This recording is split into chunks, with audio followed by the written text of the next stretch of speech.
मध्य प्रदेश के खास कार्यक्रम एमएसएमई कॉन्क्लेव में आज हम मौजूद हैं देवी अहिल्या की नगरी में और इंदौर जो कि आर्थिक राजधानी के तौर पर जाना जाता है। और आज इसी नगरी में हम बातचीत करेंगे उन खास मेहमानों के साथ जो कि लगातार प्रदेश की विकास को लेकर के काम कर रहे हैं, एमएसएमई क्षेत्र में काम कर रहे हैं और कैसे उनका जो पूरा सफर रहा है उसको जानने की कोशिश आज हम इस मंच के जरिए करेंगे। तो कार्यक्रम की शुरुआत करेंगे दीप प्रज्वलन के साथ और इसके लिए मैं मंच पर बुलाना चाहूंगी जी मध्य प्रदेश छत्तीसगढ़ के एडिटर मोहित सिन्हा जी को, कृपया करके मंच पर आए। इसी के साथ ही मैं बुलाना चाहूंगी जी मध्य प्रदेश छत्तीसगढ़ के सेल्स हेड राजीव त्रिपाठी जी को, आप भी मंच पर आइए। मैं बुलाना चाहूंगी रमनवीर सिंह अरोड़ा जी को, चेयरपर्सन है रतन फाउंडेशन के, कृपया करके आप भी मंच पर आए। और इसी के साथ ही मैं बुलाना चाहूंगी डॉक्टर अर्पित चोपड़ा जी को जो कि critical and surgical disease specialist है, कृपया करके आप चारों मंच पर आएं और कार्यक्रम की शुरुआत करें दीप प्रज्वलन के साथ, जिसकी एक महत्वपूर्ण जगह है भारतीय संस्कृति में कि हर एक कार्यक्रम की शुरुआत होनी चाहिए भगवान को याद करके। और कहीं ना कहीं दीप प्रज्वलन इस बात का प्रतीक होता है कि जब उजाला होता है तो बेहतर चीज की शुरुआत होती है और जहां से बेहतरीन चीज की शुरुआत होती है वहां पर कहीं ना कहीं प्रभु का हाथ जरूर सर पर साथ रहता है। तो दीप प्रज्वलन के साथ इस कार्यक्रम की हम शुरुआत करने जा रहे हैं और एमएसएमई कॉन्क्लेव है जी मध्य प्रदेश छत्तीसगढ़ का आज ये खास कार्यक्रम जहां पर तमाम खास मेहमान हमारे साथ आज मौजूद रहेंगे और उनसे हम चर्चा इस खास कार्यक्रम को लेकर के करने वाले हैं। तो दीप प्रज्वलन के साथ ही इस कार्यक्रम की शुरुआत आज हो रही है इंदौर में, और इंदौर देवी अहिल्या की नगरी और मध्य प्रदेश की आर्थिक राजधानी के तौर पर जैसे हम जानते हैं। तो दीप प्रज्वलन के साथ आज के इस खास कार्यक्रम की शुरुआत हो रही है और जो यहाँ पर मेहमान हमारे बीच आएंगे वो भी बेहद खास रहेंगे और वो हमें ये जरूर बताएंगे कि कैसे वो मध्य प्रदेश की बेहतरी के लिए काम कर रहे हैं और कैसे इंदौर उसमें सबसे महत्वपूर्ण भूमिका आज निभा रहा है। तो दीप प्रज्वलन आज इस कार्यक्रम की शुरुआत होने जा रही है। तो मध्य प्रदेश और छत्तीसगढ़, जी मध्य प्रदेश और छत्तीसगढ़ का ये खास कार्यक्रम एमएसएमई कॉन्क्लेव जिसके आज हम सब यहाँ पर साक्षी बने हैं, तो तालियां हो जाए ताकि इस कार्यक्रम की जो शुरुआत है वो बेहतर तरीके से आज हो सके, पैनल की हम शुरुआत कर सके। और इसी के साथ ही मैं अपने दूसरे मेहमान को भी मंच पर बुलाना चाहूंगी डॉक्टर अर्पित चोपड़ा जी को जो कि critical and surgical disease specialist है, आरोग्य super speciality modern homeopathy clinic के। इनके लिए भी जोरदार तालियां होनी चाहिए, कृपया करके आप भी मंच पर आए ताकि हम आपसे जान सके कि आखिरकार होम्योपैथी के क्षेत्र में किस तरह से आप काम कर रहे हैं और लोगों को बेहतर उपचार प्रदान कर रहे हैं। जोरदार तालियां हो जाए इन दोनों खास मेहमानों के लिए। ओवर टू यू प्रेरणा। बहुत शुक्रिया कीर्ति, और आप भी आइए मुझे इस चर्चा में ज्वाइन करिए। बहुत स्वागत है आप दोनों का ही। और सबसे पहले रमनवीर जी, मेरा सवाल आपसे है, बेरोजगारी को मुझे लगता है आप बहुत बेहतर ढंग से समझते हैं, बेरोजगारी को परिभाषित कैसे किया जाएगा? 4% मैन्युफैक्चरिंग इंडिया में होती थी उस टाइम पे। ठीक, अर्पित चोपड़ा जी, मेरा सवाल आपसे रहेगा, आप होम्योपैथी डॉक्टर हैं और अक्सर ये माना जाता है कि होम्योपैथी की जो दवाएं हैं वो बहुत धीरे धीरे असर करती हैं, लेकिन जो भी मरीज आपके पास आता है वो बहुत जल्दी ठीक हो जाता है, तो आपकी दवाइयों में क्या कुछ अलग है? कुछ तो ऐसा होगा जो अलग होगा, और होगा तो हिंदुस्तान से होगा। भारत का जो विजन है उसको हम नए तरीके से जो ले जाने के लिए जो प्रयास कर रहे हैं, जैसे कि आपका क्वेश्चन था कि होम्योपैथी में स्लो ट्रीटमेंट होता है, फास्ट हम कर रहे हैं,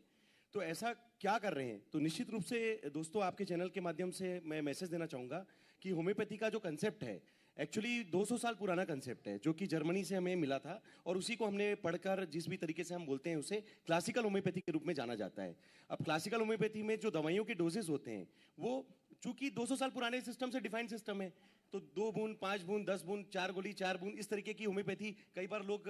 अपने चुटकुलों में भी होम्योपैथी का उपयोग करते हैं जस्ट बिकॉज ऑफ की होम्योपैथी सेफ सिस्टम है पर स्लो सिस्टम है, तो फायदा नहीं करती तो नुकसान भी नहीं करेगी, पर कहीं ना कहीं मीठी गोली का असर होगा। और कई बार जब अच्छा बोला जाता है होम्योपैथी में तो ये भी बोला जाता है छोटी गोली बड़ा असर।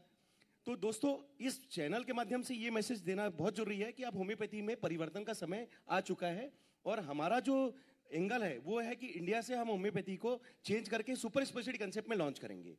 सुपर स्पेशलिटी की कंसेप्ट की मतलब ये होता है कि होम्योपैथी में उन केसेस को देखा जाए जिसमें क्रिटिकल या सर्जिकल या आखिरी स्टेज के पेशेंट हो, जिसमें यह कहा जा सकता है कि होम्योपैथी का कभी कोई काम हुआ ही नहीं, या एक आम धारणा है कि होम्योपैथी ऐसे केसेस में काम नहीं कर सकती क्योंकि इतना टाइम नहीं मिलने वाला। और जब जिस केसेस में मैं काम कर रहा हूं उसके लिए हमारा विजन है कि हम उस डोज को फास्ट करेंगे। फास्ट करने के लिए हमने तरीका बदला। होम्योपैथी के बारे में कहा जाता है सेप सिस्टम है, तो सेप के साथ अगर हम मानते हैं कि जब केमिकल नहीं है तो उस डोज को हम बढ़ाएं। तो जिस प्रवृत्ति की बीमारी है उस प्रवृत्ति के हिसाब से उसके डोज का सिलेक्शन होना चाहिए, और उस डोज के आधार पर जो भी सिविरिटी हम देखते हैं जो पेशेंट के बॉडी रिस्पॉन्स पे और कहीं ना कहीं उस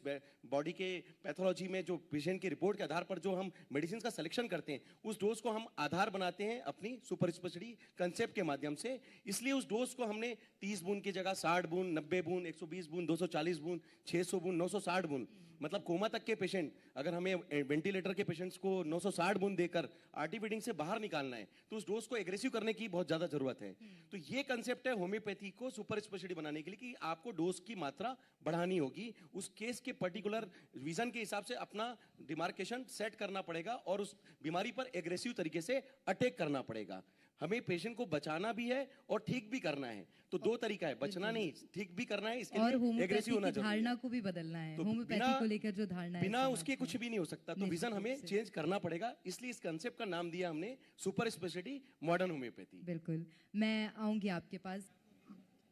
अर्पित जी, मेरा सवाल ऐसा आपसे रहेगा, किडनी की जब बीमारी होती है तो डायलिसिस होता है, उसके बाद हम देखते हैं कि इंसुलिन होता है, लेकिन उसके बाद भी मरीज पूरी तरह से ठीक नहीं हो पाता है। फिर आप किस तरह से उसका उपचार करते हैं ताकि मरीज जो है वो बेहतर हो सके? जैसे कि मैं आपको बता रहा था कि जिस भी तरीके का हम काम कर रहे हैं उसके लिए हमने एक एविडेंस बेस्ड सिस्टम तैयार किया है। एविडेंस बेस्ड सिस्टम का मतलब होता है कि आप किसी भी पेशेंट के बारे में जाकर जो भी हमारे चैनल पे बताए हुए कुछ पेशेंट्स के अपडेट्स हैं या यूट्यूब के माध्यम से जो करीब 3000 से ज़्यादा पेशेंट्स के अपडेट हैं, उसमें आप जाकर देख सकते हैं कि जिस भी बीमारी के बारे में आप सर्च करते हैं तो 300 प्रकार की बीमारियों पे जो हमने काम किया है। जैसा कि आपका क्वेश्चन स्पेसिफिकली किडनी के ऊपर बात करेंगे, तो किडनी के लिए जो रीनल ट्रांसप्लांट की मजबूरी होती है, जो स्टेज 5 किडनी फेलियर के पेशेंट्स होते हैं जो कि डायलिसिस के ऊपर एक तरीके से निर्भर होते हैं, और इसके बावजूद भी कई बार कह सकते हैं कि डायलिसिस भी उनके लिए कोई परमानेंट इलाज नहीं है, वो एक तरीके से सपोर्ट है, और उनके लिए मजबूरी हो जाती है कि रीनल ट्रांसप्लांट पे जाए।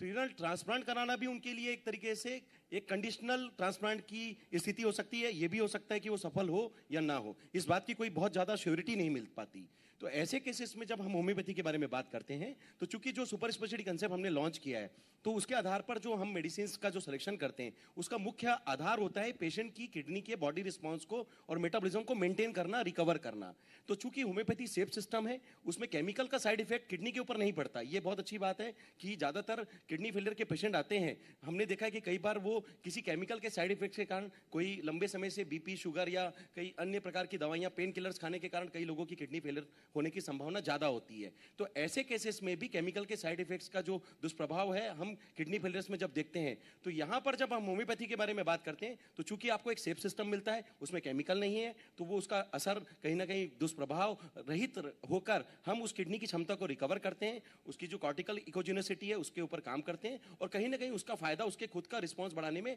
मदद करते हैं। और मैं दोस्तों आपके चैनल के माध्यम से ये गर्व के साथ बताना चाहूंगा कि करीब 18 से 19 क्रिएटिनिन तक के लेवल, यानी ये एक बड़ा लेवल बता रहा हूं मैं, जो आपके चैनल के माध्यम से मेरे चैनल पे जाकर भी आप यूट्यूब में देख सकते हैं या कई पेशेंट्स की रिपोर्ट मेरे वेबसाइट पर अवेलेबल है कि 19 क्रिएटिनिन तक के पेशेंट का बॉडी रिस्पांस हमने modern homeopathy super speciality concept से रिकवर किया है, और आज भी वो बिना डायलिसिस और बिना ट्रांसप्लांट के स्वस्थ जीवन जी पा रहे हैं। तो कुल मिलाकर किसी पेशेंट की ट्रांसप्लांट जब हम बचाते हैं या फिर उसकी डायलिसिस बचाते हैं तो ना केवल वो सामाजिक रूप से सक्षम होता है, क्योंकि कहीं ना कहीं वो भी अपने फील्ड में कहीं ना कहीं जाकर खड़ा हो सकता है। वो रोज रोज अगर हॉस्पिटल में जाएगा, हफ्ते में 2 या 3 बार डायलिसिस कराएगा, तो निश्चित रूप से उसके परिवार का जो बहुत सारा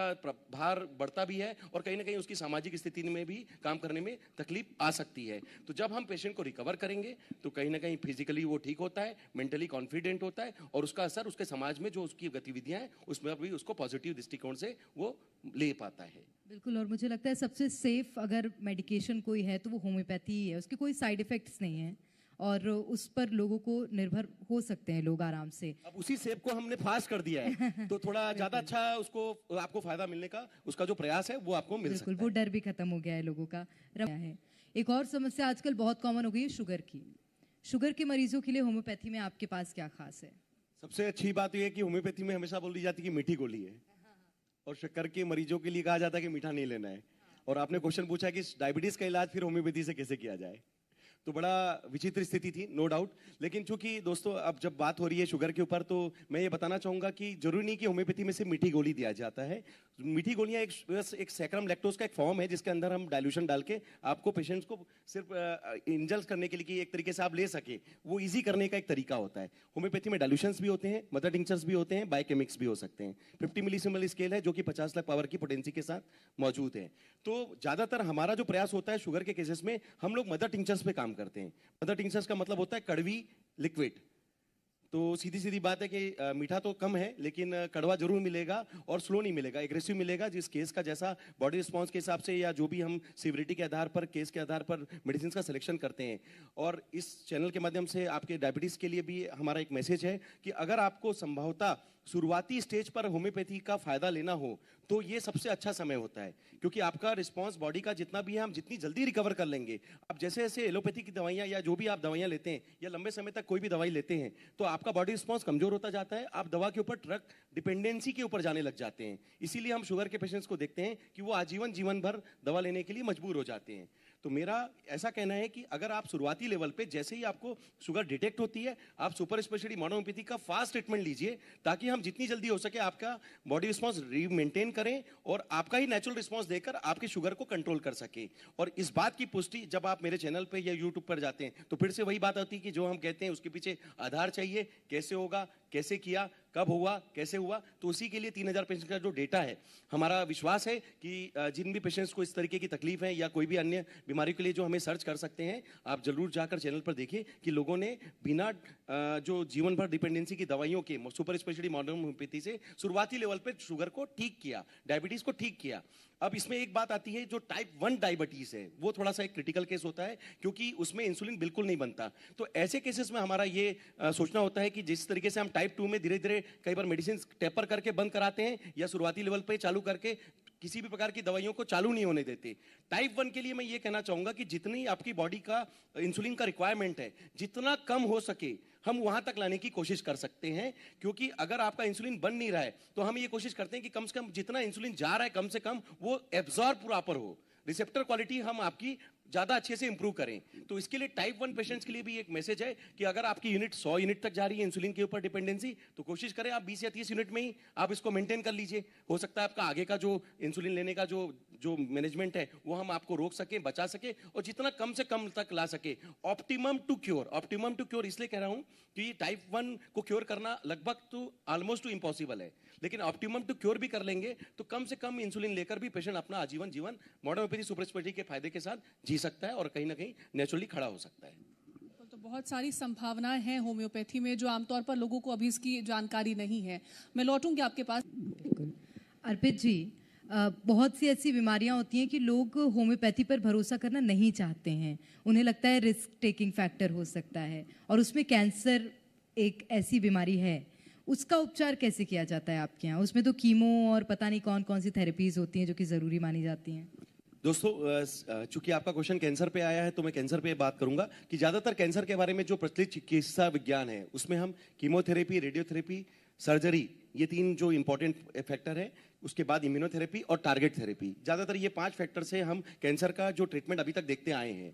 पर अगर हम बात करें सीवरिटी के आधार पर, तो स्टेज 1, 2 में तो कैंसर का इलाज फिर भी बहुत हद तक हम लोग मेडिकल साइंस में अच्छे से कर पा रहे हैं। पर जहां स्टेज 3 और खास करके स्टेज 4 के बारे में हम जब बात करते हैं, तो स्टेज 4 वो अवस्था होती है जब कैंसर पूरी तरीके से मेटास्टेटिस होकर फैल चुका होता है, जहां पर कीमोथेरेपी, रेडियोथेरेपी, इवन सर्जरी भी करना बहुत ज्यादा फायदेमंद नहीं हो रहा है। इसलिए पेशेंट कई बार इम्यूनोथेरेपी या टारगेट थेरेपी के थ्रू कई बार लाइफ सर्वाइवल या एक तरीके से एक्सटेंशन पॉलिसीज पे जाने लग जाते हैं। अब यहां पर हम बात करते हैं, चूंकि सुपर स्पेशलिटी मॉडर्न होम्योपैथी जो हमारा कंसेप्ट है, तो ये सीधा सीधा कंसेप्ट है कि ये कंसेप्ट आज के हिसाब से डिफाइंड कंसेप्ट है, जो कि रिसर्च बेस्ड कंसेप्ट है। तो कहीं ना कहीं हमारी जो कोशिश होती है कि हम बीमारी पर एग्रेसिव तरीके से अटैकिंग थ्योरी से हम 5 काम एक साथ करें। क्योंकि होम्योपैथी का जब दवाई का सिलेक्शन होता है, तो इसका मुख्य उद्देश्य होता है कि 5 काम का मतलब है कि हम अपनी दवाइयों को एक तरीके से एग्रेसिव ट्रीटमेंट में हथौड़ा जैसे यूज करते हैं, ताकि हम कैंसर के गठानों पर या कैंसर के कंटेंट पर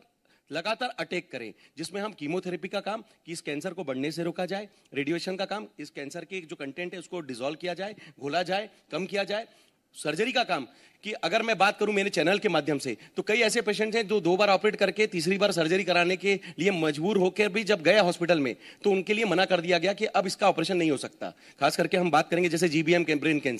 कैंसर है, तो 2 बार ऑपरेट हो गया, थर्ड टाइम का ऑपरेशन पॉसिबल नहीं है क्योंकि आप बार बार ब्रेन नहीं खोल सकते और वो लास्ट स्टेज वाली स्थिति होती है। तो ऐसी स्टेज पर भी सुपर स्पेशलिटी मॉडर्न होम्योपैथी के ट्रीटमेंट से पेशेंट ने 5.5 से 6 सेंटीमीटर की गठाने सुपर स्पेशलिटी कंसेप्ट से घोल दी,